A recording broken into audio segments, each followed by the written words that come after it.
Hello friends, आपका हमारे YouTube channel bio with Gayatri में स्वागत है। आज हम आपके लिए कक्षा 11 का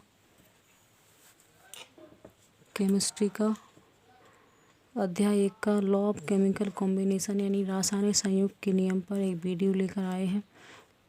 इस टॉपिक की डिमांड आप लोगों ने ही की थी, तो चलिए समझते हैं कि रासायनिक संयोग के नियम क्या हैं। दोस्तों, हमने इस टॉपिक के नोट्स पहले से बना लिए हैं, क्योंकि वीडियो के साथ साथ बनाते तो वीडियो काफ़ी लंबा हो जाता है, इसलिए। तो चलिए पढ़ते हैं। Chemical combination, law of chemical combination यानी रासायनिक संयोग के नियम।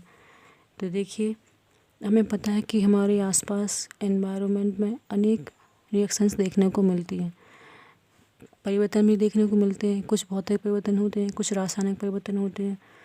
तो देखिए फ्रेंड्स, रासायनिक परिवर्तन जो होते हैं वो दो प्रकार के होते हैं, यानी उत्क्रमणीय और अनुत्क्रमणीय। उत्क्रमणीय परिवर्तन भी होते हैं जो दोनों ओर से हो सकते हैं, यानी बर्फ़ से पानी बन सकती है, पानी से बर्फ़ बन सकती है।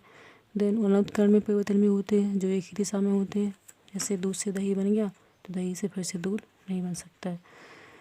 तो अनेकों रिएक्शंस होती रहती हैं। तो जो अनेक रिएक्शंस यानी अनेक अभिक्रियाएँ एनवायरनमेंट में होती रहती हैं, वो अनेकों अभिक्रियाएँ इन लॉज ऑफ केमिकल कॉम्बिनेशंस का पालन करती हैं। इन्हीं के आधार पर इन अभिक्रियाओं को समझा जा सकता है। तो चलिए आइए पढ़ते हैं। हमने लिख के रखा है कि हमें अपने आसपास अनेक अभिक्रियाएँ देखने को मिलती हैं। इन अभिक्रियाओं का परिणाम यानी इन अभिक्रियाओं के बाद जो उत्पाद बनता है इन अभिक्रियाओं का क्या करता है, निर्धारण करता है। नेक्स्ट है सभी रासायनिक अभिक्रियाएँ। दोस्तों, हमें पता है कि हमने बताया है कि हमारे आसपास एनवायरनमेंट में अनेकों केमिकल रिएक्शंस होती रहती हैं, ठीक है। तो सभी प्रकार की रासायनिक अभिक्रियाएँ विशेष नियमों का पालन करती हैं। वो नियम कौन से हैं? निम्नलिखित हैं। फर्स्ट है द्रव्यमान संरक्षण का नियम। इसको बोलते हैं law of conservation of mass, यानी द्रव्य का संरक्षण। नेक्स्ट है स्थिर अनुपात का नियम, यानी इसको बोलते हैं लॉ ऑफ कांस्टेंट प्रोपोर्शन। इसको बोलते हैं law of constant proportion. Next है गुणित अनुपात का नियम। इसको बोलते हैं law of multiple proportion. Fourth is Gay Lussac का नियम। इसको बोलते हैं Gay Lussac law. Next is Avogadro का नियम। इसको बोलते हैं आवोगाद्रोस लॉ। तो चलिए फ्रेंड्स, हमारा पहला नियम है हमारा द्रव्य के संरक्षण का नियम, यानी इसको इंग्लिश में बोलते हैं law of conservation of mass. देखिए फ्रेंड्स, इस नियम का प्रतिपादन हमारे रूस के वैज्ञानिक लोमोनोसॉव ने 1756 में किया था। इस नियम के अनुसार जो लोमोनोसॉव थे, उन्होंने हमें यह बताया कि यदि किसी रासायनिक अभिक्रिया में जो भाग लेते हैं, यानी अभिकारक भाग लेते हैं, और अभिकारक के बाद अभिक्रिया के बाद जो बनते हैं उत्पाद बनते हैं, तो अभिक्रिया में भाग लेने वाले अभिकारकों की मात्राओं का जो योग होता है, वो अभिक्रिया के बाद यानी अभिक्रिया पूरी हो जाए उसके बाद जो उत्पाद होते हैं उनकी मात्राओं का योग क्या होता है, आपस में बराबर होता है। ठीक है फ्रेंड्स, जैसे कि एक एग्जांपल समझ सकते हैं हम। नेक्स्ट दिया हुआ है, देखेंगे, और पहले इसको समझते हैं क्या लिखा है अथवा में क्या लिखा है कि रासायनिक अभिक्रिया में द्रव्य को ना तो नष्ट किया जा सकता है और ना ही उत्पन्न किया जा सकता है। इसका ओनली क्या कर सकते हैं, रूप परिवर्तित कर सकते हैं। नेक्स्ट है, इसका एक एग्जांपल लिख लेते हैं।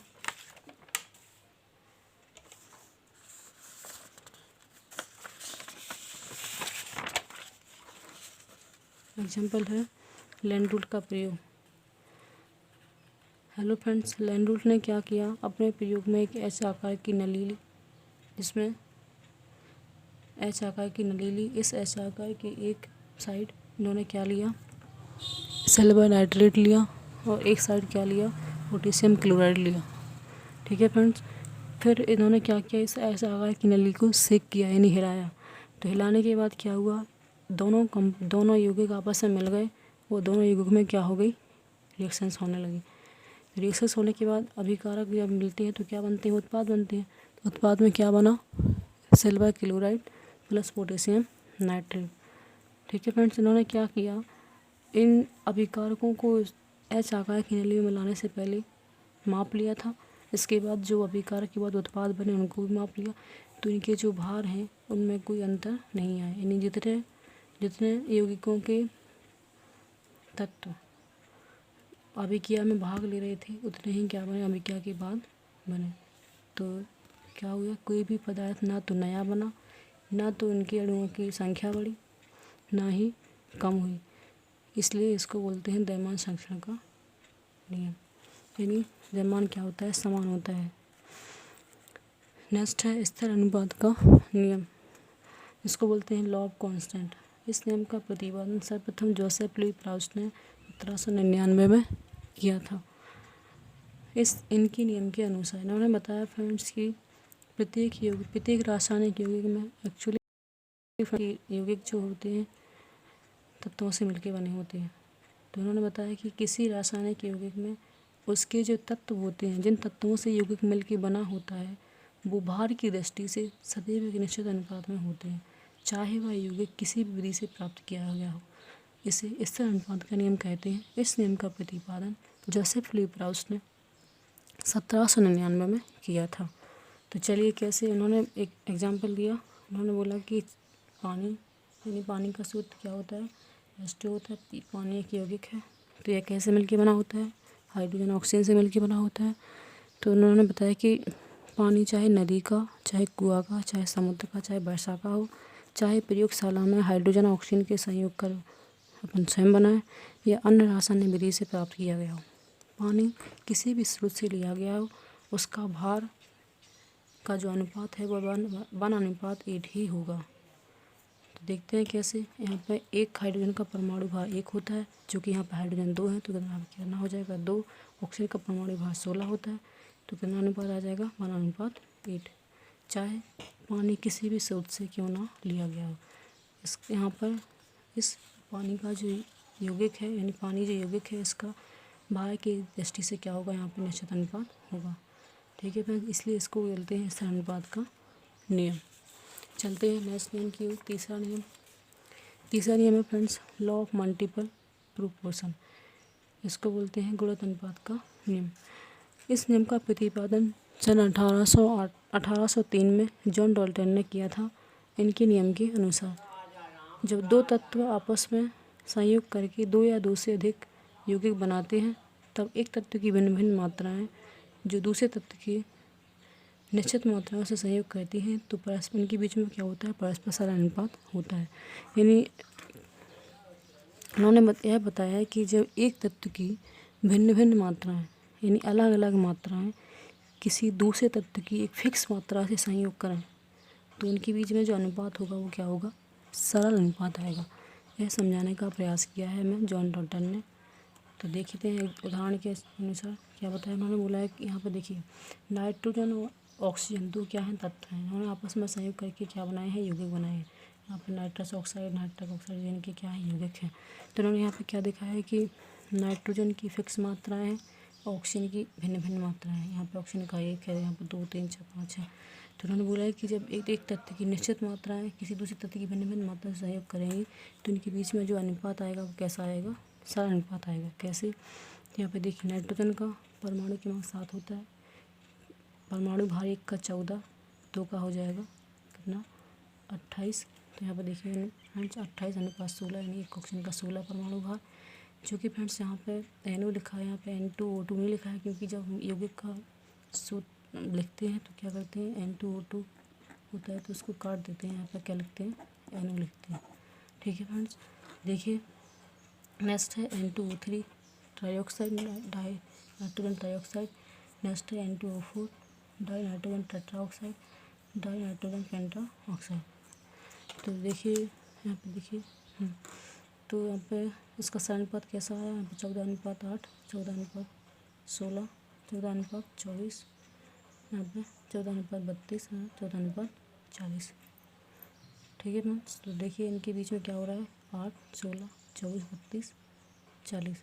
तो इनके बीच में देखिए फ्रेंड्स क्रम से 1:2:3:4 यानी क्रम आ रहा है, सरल क्रम आ रहा है।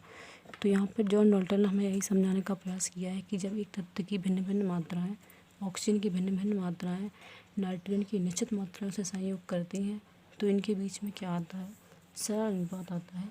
इसको हम बोलते हैं गुणित अनुपात का नियम, जो किसने दिया है, जॉन डाल्टन ने दिया है। चलते हैं नेक्स्ट नियम की। नेक्स्ट नियम है गैलुसैक का गैसीय संयोजन का नियम।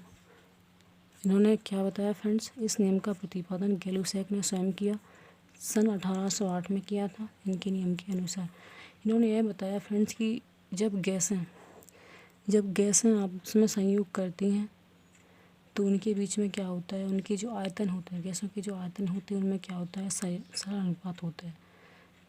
ठीक है, कैसे, देखिए यहाँ पे H2 + Cl2 यानी हाइड्रोजन एक गैस है, क्लोरीन एक गैस है, दोनों आपस में संयोग कर रही हैं तो इनके बीच में क्या आ रहा है, सरल अनुपात आ रहा है, यानी बनानुपात बन। फिर उन्होंने बोला है कि यदि बनने वाला उत्पाद भी गैस हो, यहाँ पे HCl एक्चुअली होता है एसिड है, लेकिन यहाँ पे क्या है, गैस के रूप में दिया हुआ है। तो यदि बनने वाला उत्पाद भी गैस हो तो उत्पाद में भी क्या होता है, सरल अनुपात आता है। कब, जब ताप और दाब क्या हो, समान हो। ठीक है, तो इसीलिए इसको गैसीय संयोजन का नियम कहते हैं। इन्होंने बताया कि जब गैस आपस में संयोग करें तो उनके आयतन क्या होंगे, सरल अनुपात में होंगे। और अगर बनने वाला उत्पाद भी गैस हो तो उनके बीच में भी क्या होता है, सरल अनुपात आता है। इसलिए इसको गैसीय संयोजन का नियम कहते हैं। प्रतिपादन गैलुसैक ने स्वयं किया, सन 1808 में किया था। यह गैसों से संबंधित नियम है। नेक्स्ट चलते हैं, 5वां नियम है फ्रेंड्स, आवोगाद्रो का नियम। इस नियम का प्रतिपादन सन 1808 में आवोगाद्रो ने किया था। इस नियम के अनुसार उन्होंने बताया फ्रेंड्स, समान ताप व समान दाब पर गैसों के समान आयतन में अणुओं की संख्या बराबर होनी चाहिए। बराबर होती है, ऐसा लिखो यहाँ पे, बराबर होती है। ठीक है फ्रेंड्स, कैसे, इन्होंने ये बोला कि यदि ताप और दाब समान हो, ताप और दाब को समान रखा जाए तो किसी भी गैस हो, चाहे हाइड्रोजन हो, चाहे हीलियम हो, चाहे CO2 हो, चाहे SO2 हो, कोई भी गैस हो, 1 लीटर में जितने अणुओं की संख्या हाइड्रोजन की होगी उतने ही हीलियम की होगी, उतने ही CO2 की होगी। ऐसा नहीं है फ्रेंड्स कि 1 लीटर में हाइड्रोजन के अणु कुछ और प्राप्त हो रहे हैं, हीलियम के अणु कुछ और प्राप्त हो रहे हैं, ऐसा नहीं है। 1 लीटर में सभी गैसों के जो अणु होंगे उनकी मात्राएं कैसी होंगी, आपस में समान होंगी। मतलब अणुओं की संख्या कैसी होगी, समान होगी। जैसे कि इसमें लिखा हुआ है, समान ताप व समान दाब पर 2-2 लीटर के पात्रों में उपस्थित H2, He, CO2 व SO2 गैसों के अणुओं की संख्या समान होती है। चलिए फिर यहाँ पर 2-2 लीटर लिया हुआ है, हम यहाँ पे 1-1 लीटर भी ले सकते हैं। ठीक है फ्रेंड्स, इस प्रकार से हमने आपको रासायनिक संयोग के 5 नियमों को डिस्क्राइब किया है।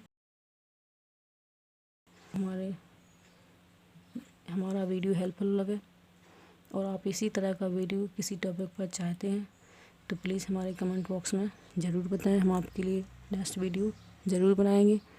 और हमारे चैनल को सब्सक्राइब करें, हमारे वीडियो को लाइक करें। Thanks for watching.